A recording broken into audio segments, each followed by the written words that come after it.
Fala galera do nosso canal, tô com mais um vídeo aqui para vocês agora e eu vou estar mostrando para você por que o seu secador ele começa a fazer tanto barulho quando você está usando. Aí você começa a perceber que ele fica fraco e começa a fazer muito barulho. Eu tô com esse secador da Taif aqui, tá? Tô com outro modelo aqui também da Taif, o Fox, bastante conhecido. Eu vou estar abrindo ele e vou estar mostrando para você agora por que que ele começa a fazer essa barulheira. E você vai aprender o que você tem que fazer.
Pessoal, o que que eu estou mostrando aí? Eu estou mostrando a folga, tá? Essa folga aqui, ó, é a folga da lateral, tá? Essa peça aqui se vende separado. Você encontra no Mercado Livre, na internet, tá? Esse eixo aqui ele tá com folga. Então, a bucha que está aqui dentro, que fica rodando o eixo, ela tá gasta. Então você tem que fazer o quê? Você tem que trocar a lateral, tá? Vou te mostrar uma lateral aqui como é que é.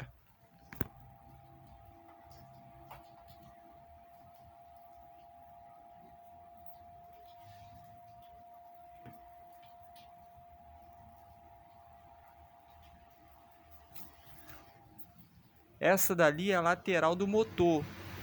Você só vai ter que comprar uma lateral dessa daqui e fazer a troca, tá? Você vai fazer a substituição. Compra uma lateralzinha dessa daqui, vai estar R$13. E você vai estar fazendo a troca e o aparelho vai parar de fazer barulho. Você não precisa trocar o motor completo, só a lateral. Então qual é o defeito? Começou a fazer barulho demais, é a lateral do motor que está gasta.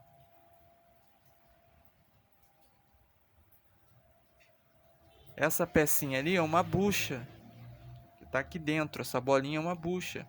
Com o tempo ela gasta, então você tem que fazer a troca, a substituição. Você compra uma dessa, desparafusa, tá?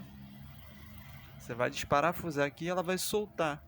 Desparafusa de um lado e desparafusa do outro. Ela vai soltar e você vai fazer a troca e ele vai parar com esse barulho.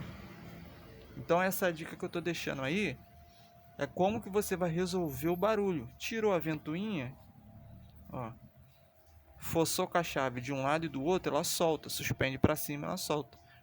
E você vai comprar outra lateral. Coloca lá no Google, Mercado Livre, compra uma lateral dessa e você vai estar sempre fazendo a troca.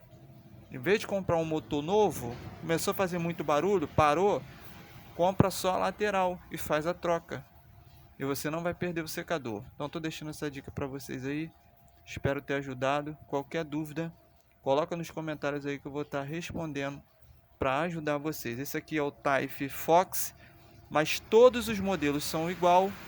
A maioria da Taif é a mesma coisa e você pode comprar e tá fazendo a troca da lateral do motor. Valeu, galera? Essa é uma dica para vocês aí. Tamo junto, obrigado.